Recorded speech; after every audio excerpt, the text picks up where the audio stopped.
La Iglesia de Cristo ha vivido una experiencia realmente impresionante alrededor del mundo. Aquí en los Estados Unidos, la Iglesia continúa pasando por momentos sumamente difíciles. Iglesias que tienen que cerrar sus puertas. Pastores que tienen dificultad en cuanto a si debieron o no continuar, porque quizás las finanzas, los recursos no están. Hemos escuchado en muchas ocasiones que somos más fuertes, tenemos más poder cuando estamos juntos, cuando trabajamos como un solo cuerpo. Hoy vamos a hablar con alguien que tiene como propósito unir a la iglesia de habla hispana aquí en los Estados Unidos. Entonces, hablemos.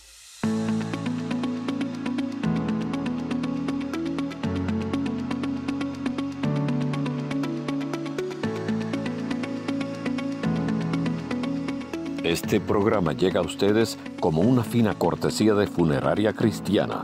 Estamos ahí cuando tú más nos necesitas. La familia de Samuel J. Tanaglia Sr., Midwestern Christian Academy, una escuela primaria cristiana donde la Biblia es la base de la educación, y televidentes como usted. Gracias nuevamente por acompañarnos en el día de hoy. Como siempre lo digo, sé de que podrán estar haciendo otras cosas, pero toman el tiempo para acompañarnos en este programa que se lleva a cabo sábado tras sábado. Y gracias nuevamente por estar con nosotros. Quiero presentarles a Abraham Hernández, que está con nosotros en esta ocasión. Abraham, gracias por acompañarnos en este programa conocido como Hablemos. El placer es mío. Gracias, Abraham, por estar aquí en la ciudad de Chicago. ¿De dónde viniste? ¿Qué parte de los Estados Unidos? Estamos en el noreste del país, en el estado de Connecticut. Residimos en la ciudad de New Haven. Y entonces estás visitando Chicago por algunos días. ¿Tienes algún propósito de visitar la ciudad y sus alrededores? Sí, el Señor nos ha permitido estar en esta ocasión reuniéndonos con pastores, líderes de denominaciones de habla hispana en el estado de Wisconsin, Illinois, Indiana, como de igual manera en el estado de Michigan. La parte medio oeste de los Estados Unidos parece ser, ¿no es cierto? Sí. Abraham, más tarde vamos a hablar un poco acerca de tu rol con la organización que representas, que es a nivel nacional, que tiene como propósito, como mencioné al principio, tiene como propósito trabajar con líderes cristianos e iglesias para que trabajemos juntos, para que tengamos una sola voz. Entonces, más tarde vamos a hablar acerca de esta organización, pero platícame, ¿de qué parte de América Latina eres tú? ¿Eres de algún país caribeño o eres de algún país del continente latinoamericano? Bueno, mis padres proceden de la isla de Puerto Rico, nacieron en esa isla y para fines de los 60 ellos se mudaron acá a Nueva York y luego a Connecticut. Y mis hermanos todos nacimos acá en el noroeste. Entonces tú naciste aquí en los Estados Unidos y tienes una familia, vivís con tus familiares aquí en los Estados Unidos, o tienes de repente un trabajo que no te da tiempo para estar mucho con ellos. Bueno, tenemos la bendición de estar en la ciudad donde nacimos, junto a mis hermanos, mis padres, mi madre partió con el Señor, pero residimos en Connecticut. Tenemos nuestra familia ahí, establecido ahí desde nacimiento. ¿Vienes de un trasfondo cristiano? Sí, interesantemente mi papá fue pastor, plantó una iglesia en una parte de la ciudad, la primera iglesia hispana para principios de los 70. Y mi mamá estaba embarazada justo 7 meses cuando Dios llamó a mi papá al pleno ministerio. Entonces, ¿sabes de lo que significa trabajar en el ministerio? ¿Sabes lo que es tener un padre pastor? ¿Sabes lo que es la vida de la iglesia, no es cierto? Sí, yo tengo la dicha de tener un padre que disfrutó sus años ministeriales. Y por eso aprendí a amar mucho a la pastoral. Qué bien, y quiero felicitarte porque tu español es bastante bueno. Al igual que tú, nací aquí en los Estados Unidos, pero yo tuve que aprender, tuve que ser intencional el aprender el castellano, el español. Y estoy muy agradecido por las personas, la gran cantidad de personas que me animaban que aprendiese el español y así poder utilizarlo. Ellos me decían, en el futuro vas a estar muy agradecido, y lo estoy, ¿no es cierto? Sí. ¿Tus hijos hablan español? Bueno, en el momento no tenemos la bendición de tener hijos. Tengo hijos espirituales, ya que el año pasado el Señor nos llamó al pleno ministerio del pastorado a mi esposa y a mí, y disfrutamos. Muchos sobrinos con los cuales compartimos, pero sí, la verdad es que soy un hombre muy dichoso. Dios me ha prosperado. ¿Estás pastoreando? Sí, en enero del año pasado el Señor, hay personas que dicen, Dios tiene un buen sentido de humor, y nos llamó al pastorado. Sí. Aceptamos el reto, reconocemos que, le digo a las personas, si está pastoreando, hay una de dos cosas que podemos llegar a la conclusión. O Dios te llamó o eres loco. Porque la verdad es que hoy día pastorear es un reto, pero estamos viendo cómo Dios está prosperando y ha prosperado la iglesia en esta nación. ¿Cómo ves ya desde la perspectiva de pastor, como también, y ahora vamos a estar entrando al tema de la organización que representas, pero cómo ves tú el estado de la iglesia de habla hispana aquí en los Estados Unidos? Yo creo que la iglesia hispana evangélica en esta nación está en una encrucijada muy importante, donde nosotros estamos creciendo vertiginosamente, pero necesitamos dejarnos sentir en esta nación. A veces llegamos a nuestros países pensando no en nuestra tierra, pero si Dios nos trajo a esta nación por alguna razón, algo Él desea que nosotros desatemos sobre esta tierra. ¿Y ves que las iglesias siendo liderados por los pastores, por los líderes de las distintas iglesias, ves de que están queriendo trabajar juntos con otras iglesias de otros lugares de la nación? Considero que en los últimos 3 años he visto mover muy hermoso, donde creo que nosotros reconocemos, hemos llegado a entender que podemos tener diferentes, proceder de diferentes denominaciones, pero la cruz nos une. Y es importante que en este tiempo, más que nunca, nos enfoquemos en las cosas que nos unen y no las cosas que nos dividen, que son muy pocas. Así que creo que está habiendo un despertar muy lindo en la iglesia hispana evangélica. La organización que tú representas, danos el nombre de la organización. Sí, la organización es la Conferencia Nacional de Liderazgo Hispano, la NHCLC. ¿Y cómo se compone? ¿Cuál es el perfil de la organización? Bueno, la organización tiene como meta unificar, servir y representar a la iglesia hispana evangélica en Estados Unidos.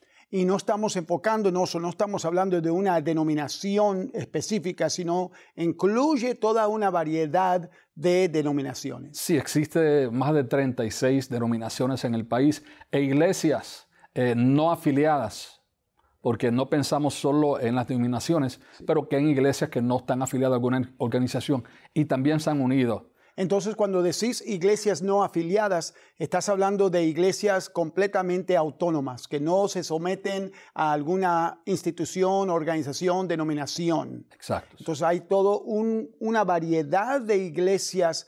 Estamos hablando también de iglesias no solamente de trasfondo puertorriqueño, sino también de otros países de América Latina que son representadas. Sí, por supuesto, hay denominaciones que tienen la mayor cantidad de sus iglesias en Centro, Suramérica, pero son parte de la NHCLC. ¿Y cuál es tu rol, cuál es tu título con esta organización? Bueno, servimos como director nacional de capítulos. Esencialmente eso es trabajar en unificar a las iglesias en cada uno de los 50 estados del país. Entonces están enfocándose literalmente en los 50 estados. Nuestra visión es que cada estado en el país, las iglesias hispano-evangélicas, sean una. Por eso tienen la palabra capítulos. Sí, los organismos que agrupa una ala pastoral los llamamos capítulos. ¿Y cada estado tiene un capítulo o pueden haber más de un capítulo en un estado? Sí, existen algunos estados con múltiples capítulos, ya que hay ciudades metropolitanas en ocasiones que hay una gran cantidad de iglesias y por distancia mirando el estado de Texas. Estamos hablando de que entre ciudades metropolitanas uno tiene que viajar 3 horas. Claro. Así que sí, hay una diversidad en cuestión de formación de capítulos. ¿Por qué debiera un pastor tener interés en formar parte de esta organización? Un pastor uniéndose a este esfuerzo le da varias cosas. Entre eso es un sentir de que a veces nuestras organizaciones, nuestras denominaciones nos supervisan, pero no están con nuestras iglesias, no están conmigo como pastor en la ciudad, viendo los retos, los desafíos que los miembros, la feligresía enfrentan. Sí. Y siendo parte del núcleo de un capítulo en esa ciudad, en ese estado, estamos hablando que no debo sentirme solo. ¿No hay algún tipo de choque con las denominaciones cuando de repente una denominación dice, bueno, nuestras iglesias hispanas se están uniendo a esta organización nacional, pero forman parte de la denominación? ¿No hay algún tipo de problema que surge? De lo contrario, estamos viendo que los líderes denominacionales nacionales, mundiales, nacionales, están diciendo, ya que no podemos estar con ellos ahí, viendo que este es el vehículo que une a las iglesias, no importando las banderas denominacionales, dicen, ¿saben qué? Es necesario la coinonía pastoral porque entonces pueden recibir el apoyo, la amistad de otros compañeros ministeriales. Este ministerio, esta organización que invita a los pastores, los líderes de las distintas iglesias a que formen parte, ¿de qué manera es bendecida la iglesia, la congregación, a través de su pastor, sus líderes, quienes forman parte de la organización? Bueno, las iglesias, los miembros reciben un apoyo en diversas áreas. Recuerdo que hubo una madre que le indicó al pastor, envié a mi niña a la escuela y recibí una lección sobre el niño con 2 trajes, hablando de un niño que estaba, por decirlo así, vistiéndose como una hembra. ¿Qué hago en este caso? El pastor se comunicó entonces con nuestra iniciativa de Fe y Educación, le proveímos asesoría en cómo ella, esa madre, poder trabajar y asegurar de que sus hijos están recibiendo solo instrucción académica y no otro tipo de doctrina. Ahí vemos entonces que tal vez el pastor no tenía la respuesta, pero hubo alguien dentro de esta organización que pudo proveerle entonces la información adecuada para cuidar a sus hijos. Estamos con Abraham Hernández. Abraham Hernández es el director nacional de capítulos de la Conferencia Nacional del Liderazgo Cristiano Hispano. Ahora vamos a regresar con Abraham Hernández, pero yo quiero, como cada sábado, recordarte, si llega ese momento donde un ser querido entra a la eternidad y necesitas una funeraria, nosotros recomendamos la Funeraria Cristiana. Te animo, en la pantalla vas a ver la información. Llámales, ellos desean servirte en este momento sumamente difícil. Vamos a regresar a Abraham Hernández. Mencionaste lo ocurrido con este pastor que se comunicó con la organización buscando ayuda. Hablemos de las distintas ramas de la organización nacional. Me mencionaste antes de entrar al aire 3 ramas. Platícanos, repite esas 3 ramas. Sí, la NHCLC tiene sus 3 columnas. Las 3 pilares la consideramos la agenda del Cordero. Lo que es libertad religiosa, vida desde el vientre hasta la tumba y también justicia bíblica, donde con esas directivas y la pastoral, las iglesias trabajamos precisamente, exclusivamente en esas áreas. Vamos a hablar un poco acerca de las 3, porque yo no considero, sinceramente, Abraham, no considero de que comenzando con los pastores, con los líderes de nuestras iglesias a nivel nacional, que están muy informados en cuanto a lo que significa la libertad religiosa que nosotros tenemos, pero que poco a poco estamos perdiendo. ¿Qué es lo que está sucediendo en ese ámbito? Sí, lo que es libertad religiosa, estamos viendo ciertos casos como el caballero que aquí en Indiana, por sus convicciones bíblicas, tuvo que recurrir a la Corte Suprema de esta nación. Si me hubiese dicho años atrás, una mujer como Kim Davis en Kentucky, la iban a arrestar porque ella decía, mis convicciones no me permiten dar una licencia a una pareja del mismo sexo, ser arrestada. Te hubiese dicho pensando, estás loco. Sí. Pero estamos viendo cómo en esta nación nuestros valores bíblicos, el fundamento, la piedra angular sobre la cual esta nación fue fundada, están siendo amenazadas cada día más. Y el silencio ya en sí no es una opción. Sí, exactamente. Es increíble lo que está sucediendo en Canadá, donde el pastor, y estamos hablando de 1 o 2 ahora, pero pronto serán más, están siendo arrestados por enseñar, por predicar, por dar a conocer principios bíblicos en cuanto a distintos temas que nuestra sociedad considera ser ofensivas, ¿no es cierto? Sí. ¿Tú consideras, Abraham, de que es necesario que el pastor esté consciente de cómo es que poco a poco, y en ocasiones de una manera bastante grande, la iglesia de Cristo, la congregación, los creyentes, el pastor, está perdiendo la libertad de llevar a cabo sus prácticas de fe? Sí, creo que con cada mes, cada año que pasa, estamos viendo una agresividad en contra de la iglesia, donde la libertad para predicar se está siendo más o menos vigilada muy de cerca. Es un tiempo que creo que nosotros como iglesia necesitamos regresar a los principios de la iglesia primitiva, donde la iglesia no solo pensaba en llegar al cielo. Nosotros en la NHCLC lo decimos de esta manera. Nosotros como iglesia necesitamos reconciliar los 2 elementos de la cruz, lo vertical y lo horizontal. Sí. Lo vertical es Juan 3:16. Nuestro llamado es reconciliar al hombre para con Cristo, sí, a través de la cruz. Pero también lo horizontal es Mateo 25, sí, donde el Señor nos dice, cuida del forastero, cubre al que está desnudo, sana al que está enfermo, visita al que está en la cárcel. Entonces, por alguna razón, cuando nació ese sentir de separación de iglesia y Estado, sí, se nos dijo, quédense dentro de las 4 paredes, canten sus coritos, recolecten sus ofrendas, y nosotros, el gobierno, la sociedad, nos encargaremos de las comunidades. No. Nosotros, como la iglesia primitiva, los apóstoles dijeron, no, hay que pedir tiempo. Sí. Sí. Dios nos llamó a través de la experiencia pentecostés a hacerlo vertical, pero necesitamos diáconos, hombres y mujeres de una sola pieza, que se enrollen las mangas, sí, y cuiden de las necesidades de nuestra comunidad.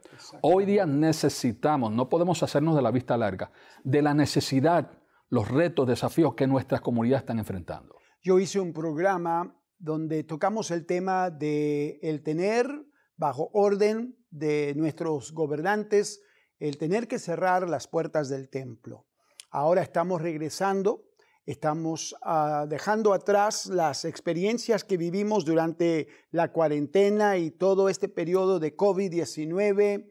Considero, Abraham, y quiero escuchar tu punto de vista, considero de que hubo abusos de muchos de nuestros gobernantes en cuanto a querer detener la obra de la Iglesia de Cristo. No solamente aquí donde Hablemos es filmado, producido en la ciudad de Chicago, sino a nivel nacional. Tu punto de vista.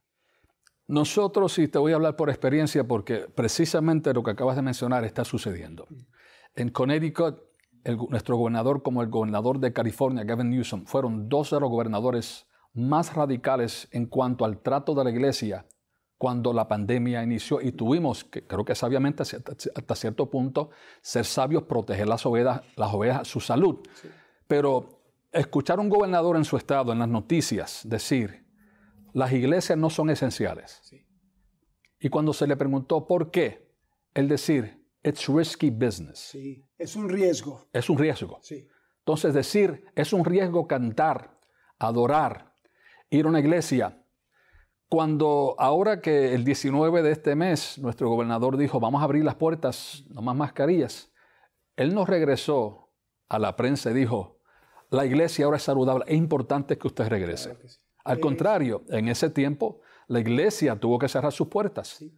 Pero cuando él dijo, no, las licorerías deben permanecer abiertas porque los psicólogos dicen que ellas son importantes para que la gente se sientan cómodos. cuando los pastores recibimos las llamadas de matrimonios en crisis, cuando ansiedad, niños durante la pandemia, fuimos nosotros los que recibimos esa llamada. Al ver ese sentir y ese trato, debe de preocuparnos a nosotros y decir hacia dónde se está inclinando el corazón de nuestros gobernantes. Exactamente. Hablando de la segunda rama, y no necesariamente el orden que ustedes tienen como objetivos que desean tocar y en el cual desean trabajar, pero el segundo, el tema es el Pro Vida. Mencionaste acerca de la organización a la cual tú representas, está a favor de la vida. Platícanos hasta qué grado, dónde comienza y dónde termina. Sí, nosotros creemos en la santidad de la vida. El que tiene el derecho de dar y quitar las vidas es Dios. Ver que algunos estados están diciendo, una jovencita que quede embarazada puede ir y cometer y que le hagan un aborto sin el consentimiento de papá y mamá, es preocupante. Sí. Ahí estamos viendo donde el gobierno está diciendo, ustedes no lo competen como padres, pero si nuestros hijos no asisten a la escuela, el gobierno dice, ustedes son responsables por su criatura, hay que entonces removerla al Departamento de Niños y Familia. En estos momentos, yo me dirijo a ti, porque aquí, en este estado de Illinois, no solamente la ciudad de Chicago, donde radica la ciudad o en el estado donde se es producido el programa Hablemos, se está hablando de quitar el derecho a los padres de saber si su hija es embarazada y desea abortar. Quieren remover ese conocimiento de los padres, esa autoridad, esa responsabilidad.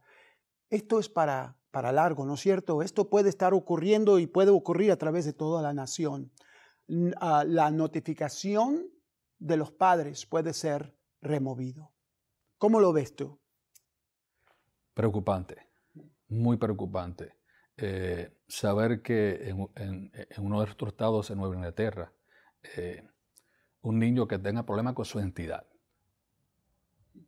una lucha. Su identidad sexual. Va a la escuela y le dice, yo me siento ser hembra y me siento ser de otra nacionalidad. Que las escuelas tengan lo que se llama Health and Wellness Centers, departamentos de salud y bienestar, donde le dicen, ¿te sientes así? Sí. Pues vamos entonces a comenzar a ayudarte a identificar con ese nuestro nuevo género e identidad sin tener que hablar con papá o mamá, sin el consentimiento. Sin que sepan. Sin que sepan. Wow, son tiempos donde nosotros como iglesia no podemos quedarnos callados. Nosotros somos la voz profética de Dios. Cuando decís nosotros como iglesia, estás hablando no solamente de los pastores, de los líderes, de los diáconos, de los ancianos. Estamos hablando de toda la congregación. Estamos hablando del cuerpo de Cristo. No podemos quedarnos callados. Pero parece ser, Abraham, ¿qué es lo que está sucediendo? Estamos manteniéndonos afuera. No queremos dar a conocer la contra, no para ser violentos, no para ser ofensivos, no para crear una división, sino para simplemente decir con una sola voz que nosotros no estamos a favor. La organización, ¿cómo ayuda a una iglesia, a algún pastor que desea saber más acerca de la parte de pro vida, de los derechos de los padres, de cómo confrontar estas situaciones? ¿De qué manera ayudaría? La bendición que tenemos es que, teniendo la bendición de representar a más de 42,000 iglesias hispanas evangélicas. Repite la cantidad, escuchen bien, la cantidad de iglesias que ustedes representan. Por la bendición de Dios, representamos más de 42,000 iglesias hispanas evangélicas. Tenemos la bendición, Matt Staver, que preside el Liberty Council, Alliance Defending Freedom, dos titanes que han luchado por los valores de la iglesia hasta llegar a la Corte Suprema. Han dicho en ciertos casos que le hemos referido a ciertos pastores, le han dicho, nosotros estamos listos para defenderlos. La NSCLC ha tenido esa bendición en poder referir casos, múltiples casos a ellos y ver que los derechos de padres han sido preservados. La tercera rama se trata de lo que se escucha mucho hoy en día, y estoy refiriéndome a la justicia social. Pero tú lo nombras, y de la manera correcta, digo yo, tú lo nombras diferente. No solamente social, pero agregas la palabra bíblica. Platícanos acerca de la justicia social bíblica. Bueno, creo que en este tiempo, estando el país tan polarizado, donde hemos hasta cierto punto permitido que la política divida hasta hogares. Sí, sí. Tratan algunos en la sociedad en tildar a la iglesia, en decir, están con este partido, están con este otro partido. Nosotros en la NHCLC decimos, no estamos ni con el burrito ni con el elefante, nosotros estamos con la agenda del Cordero. Porque nuestras decisiones como creyentes, sabiendo que no somos ciudadanos de esta tierra, que no podemos dejarnos dirigir por nada ni nadie, sino la palabra de Dios. Entonces, no es porque estás dependiendo o estás tratando de promover una rama política, sino estás manteniéndote en lo que las Escrituras hablan en relación al tipo de justicia que se debe de vivir y experimentar y que debiéramos nosotros como cristianos apoyar en nuestra sociedad. Exacto. La Biblia es el marco bíblico para cada uno de nosotros todos los días. Y ves una gran diferencia entre la justicia social, de la cual se habla mucho en nuestro tiempo, con la justicia social bíblica. ¿Ves una diferencia muy grande? Bueno, en ciertos aspectos sí. En que la justicia social en ocasiones no tiene la base bíblica, moral, imperativa moral, para ellos decir, vamos a luchar por esta causa. Nosotros como creyentes podemos envolvernos en justicia social, pero si echamos al lado la Biblia, ahí entonces entramos en un terreno muy peligroso. Exactamente. Hemos estado acompañados en esta ocasión de Abraham Hernández y estamos muy agradecidos por la visita. Abraham, tenemos 30 segundos. ¿Cómo se puede comunicar un pastor, una iglesia con la organización? Bueno, pueden hacerlo escribiéndonos a info@nhclc.org. Nuevamente, repítelo. info@nhclc.org. Abraham, gracias por acompañarnos en el programa Hablemos en el día de hoy. Que Gracias, Dios te pastor. bendiga. Amén. Gracias, como siempre lo estamos aquí, todos los que forman parte del equipo del programa Hablemos. Sabemos de que el apoyo suyo significa mucho. El hecho de que nos miran sábado tras sábado significa bastante para nosotros. Queremos recordarles que como la Iglesia de Cristo, debiéramos nosotros sinceramente ser la luz y la sal. Entonces te animo el día de mañana al ir a la iglesia, en la próxima semana, sigan a Cristo. Chao, chao. Este programa llegó a ustedes como una fina cortesía de Funeraria Cristiana. Estamos ahí cuando usted más nos necesita. La familia de Samuel J. Tanaglia Sr., Midwestern Christian Academy, una escuela primaria cristiana donde la Biblia es la base de la educación, y televidentes como usted.